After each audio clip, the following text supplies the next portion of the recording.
आपके ऊपर हमला होता है, उन हमलावरों के तो अब इससे एक बात साफ जाहिर हो गई ना कि एक तो ये कि वो बीजेपी गवर्नमेंट के मंत्री हैं और उनको अपने ही सरकार पर इन्वेस्टिगेशन पर कोई भरोसा नहीं है। एक बात साफ जाहिर होती है। दूसरा ये कि अब बीजेपी को बताना पड़ेगा कि तुष्टीकरण और ध्रुवीकरण या अपीसमेंट की राजनीति कौन कर रहा है। तीसरी बात यह है कि बीजेपी जो कहती है उत्तर प्रदेश से हमने क्राइम को और माफिया का खात्मा कर दिया, तो आप जाकर उन लोगों से मिलते हैं जो हम पर गोलियां चलाई हैं, तो फिर आप ही तो अपीसमेंट कर रहे हैं और आप कौन सा लॉ एंड ऑर्डर की बात कर रहे हैं वहाँ पर जाकर।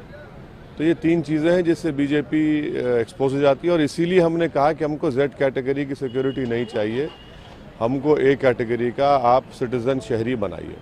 आपको लग रहा है कि कुछ किसी इसमें आपको लग रहा है इसमें है, क्योंकि एक तरफ मंत्री जाके मिलता है, दूसरी सरकार नहीं, देखिए यही तो हम कह रहे हैं ना कि एक मंत्री है योगी के कैबिनेट में और उनको अपनी ही सरकार के इन्वेस्टिगेशन पर भरोसा नहीं है, तो यानी उनको अपनी सरकार पर ही भरोसा नहीं है।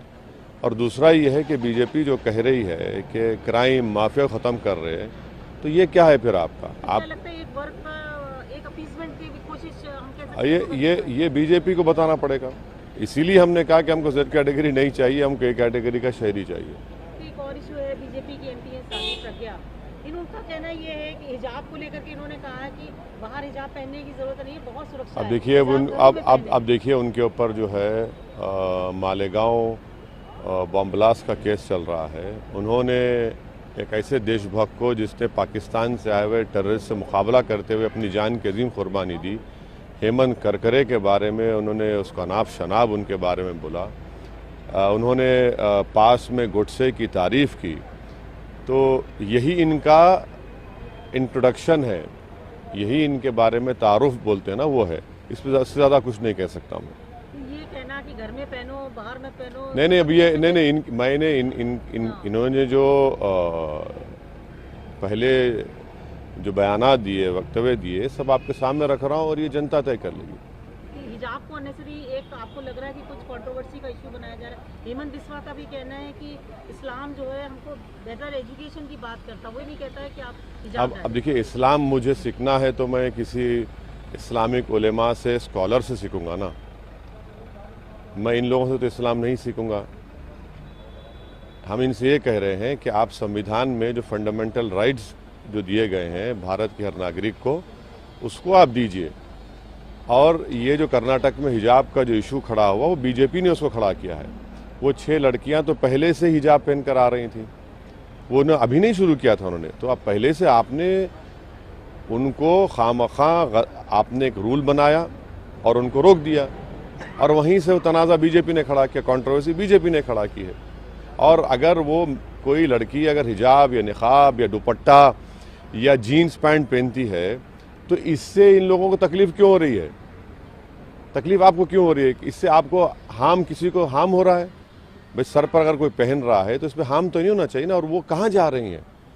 वो एक ऐसी जगह जा रहे हैं जहाँ पर शिक्षा हासिल करने के लिए जा रही हैं, ताकतवर बनने के लिए जा रही हैं, तो आप उनको रोक रहे हैं। तो इससे नरेंद्र मोदी देश के प्रधानमंत्री का स्टेटमेंट एक खोखला साबित होता है जब वो कह रहे हैं कि उत्तर प्रदेश में हमको मुस्लिम महिलाओं ने वोट दिया। अरे भाई, हिमाचल में आपकी सरकार है, वहाँ पर आपने कानून बना दिया। मध्य प्रदेश में आपकी बीजेपी की सरकार है, वहाँ पर कानून बना दिया।